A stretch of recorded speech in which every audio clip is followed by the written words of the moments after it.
Welcome to this week's End of Days Update, coming to you from Tulsa, Oklahoma. Just got off the plane from Minnesota. We had such a great time at Foundations Christian Fellowship and then Mercy Hill Church. People were so hungry, great crowds.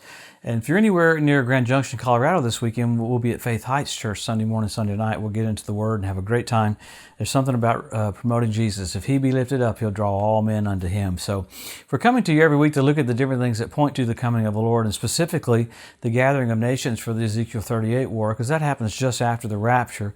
And we do that because the rapture is signless, but the second coming has tons of signs. And man, we're seeing stuff every single week that point to the gathering of nations, specifically the ones that will be in the Ezekiel 38 war. They're doing things right in front of our eyes, very blatant, very, very exact what the Bible said they would do. So that tells us we don't have a lot of time left. So as we get into these things, it's all about an acceleration. When we see the finish line, you run faster, not slower. So all this information is to motivate us to get the book of Acts basically finished. It got started 2,000 years ago, and you're getting to finish it off. So we sure appreciate you watching. Colin and I thank you so much for watching every week. We'll get into a lot. There's so much that happened this last week, so we'll try to get into it. We'll start first of all with Iran. The International Atomic Energy Agency said that Iran is enriching uranium up to 60%, just like they said they would. They came out showing that the bomb that went off at Natanz really did a lot more damage than they thought. In the middle of that, you've got negotiations going on with Iran right now that it looks like even the president of Iran said, hey, they could have a settlement within the week. The problem is they're going back to what the sanctions were from 2015. And the problem with that is this Iran never did abide by those. So it's bizarre to come back with those same things and then it doesn't do any good. So in the middle of that, you've got Iran sending ships down toward Syria to bring oil to try to get around the sanctions, and you've got Russia escorting them down there so no one can do anything about it. So in the midst of that, you had it come out in the paper in Iran today saying Iran should strike Israel's nuclear facilities. So man, there's a lot happening. Along with all this technically talk about peace, they put a thing on the video of all their drones and how sophisticated their drones are. Then you had an independent think tank come out with a report this week talking about Iran has way more ballistic missiles and way more drones than anyone thought they had. So I know Israel keeps up with that, but there's not a lot of talk of what Iran has, because Iran doesn't really have an air force or really have a strong navy. So they've been building up these ballistic missiles, and they've been getting them from North Korea. So, and the technology's been coming from North Korea. So it's a lot different than 10 years ago. That's why Israel's talked about, if it looks like if there was a war to break out, they would have 1,000 missiles a day coming into Israel. So man, it's literally looking like the Ezekiel 38 war because of what's going on with Russia. When Iran's doing all this stuff, Turkey's doing what they're doing, but then all of a sudden Russia, remember last week, a couple of weeks ago, they started with about 15,000 troops, and they started with, that's a lot of troops, and they started with about another 50. Well, then it came out last week up to 110,000. Yesterday it came out 150,000 troops on the border of the Ukraine with 70,000 some odd tanks and missile batteries. So they're literally setting up to invade the Ukraine. So as scary as that is, it's really literally what happens right after the rapture of the church. It's called the Ezekiel 38 war. It goes back to Old Covenant time after the church is raptured, to 7 years of Old Testament. So God, I say it this way, He's going to do rat-a-tat-tat with His baseball bat. The Bible says 5/6 of Russia is pushed back, or 82%, so that the heathen may know that He is God. So you're watching all this play out right in front of our eyes. And it's amazing, I haven't even seen a report at all about China setting up a base in Iran. I mean, they're bringing 5,000 troops from China set up in Iran to basically protect their investment, all the money that they've put into Iran, $800 billion to keep Iran afloat. A report came out this last week in the Jerusalem Post saying that Iran was close to financial bankruptcy, the whole country as close as they could get. So it's weird how all these nations keep helping Iran circumvent the sanctions that are put on them because they say publicly they want to annihilate Israel. So it's bizarre.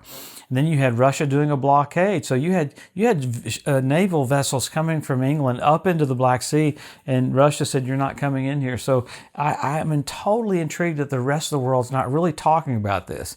But you did have France's President Emmanuel Macron say, hey, we've got to have a red line here. This is crazy. We can't, as a NATO nation, we can't allow Russia to do this. So In the midst of all of that, you had Israel with Benjamin Netanyahu. He was not able to form a majority, so he said, let's just have open elections. It's so much happening there with the policies of Israel setting up for Jesus is just about to come back. But in the midst of that, you had a massive earthquake on southern Iran, had a massive earthquake in Indonesia. You had an asteroid fly by in Spain. They could see it for almost a full minute. They could see a fireball from it. So we're living just before the coming of the Lord. How blessed are we that He wants the message out. So you have to be a voice. You have to be a witness that Jesus is coming so soon. So all of this info is because He loves you so much. He wants to bless you, wants to strengthen you, wants to encourage you. So as we get into all these things that are pointing to this, we always go back to the signs. Number one, Israel made a nation. Number two, Jerusalem went back. After that, you got the Hebrew language restored. Then you got the Ethiopian Jews brought back. Then you got the fertility of the land of Israel. You got the revival of the Roman Empire.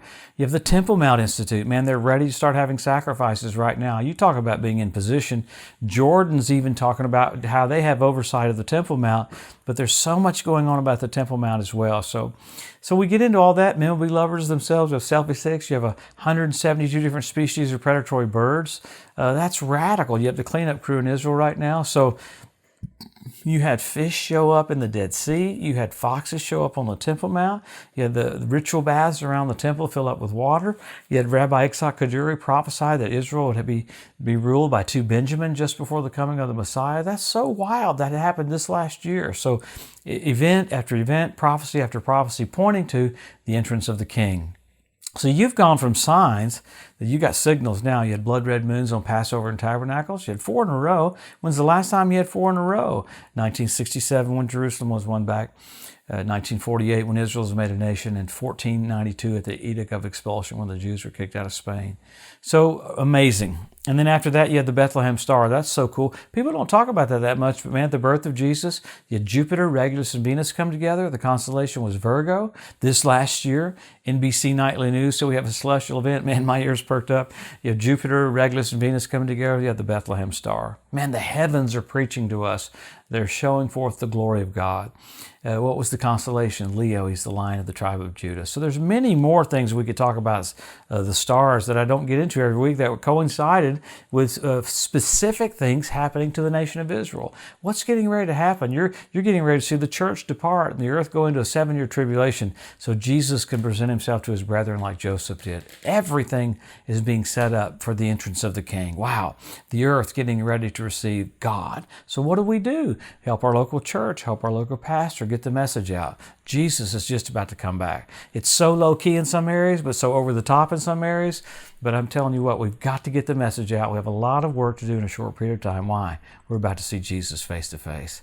Man, thanks for tuning in this week. We'll come back next Wednesday. We'll look at the stuff that happens around with Russia and with Iran, specifically Turkey as well. Man, those 3 nations are set up for the Ezekiel 38 war. We're so privileged and so blessed. Have a wonderful week. We'll see you next Wednesday.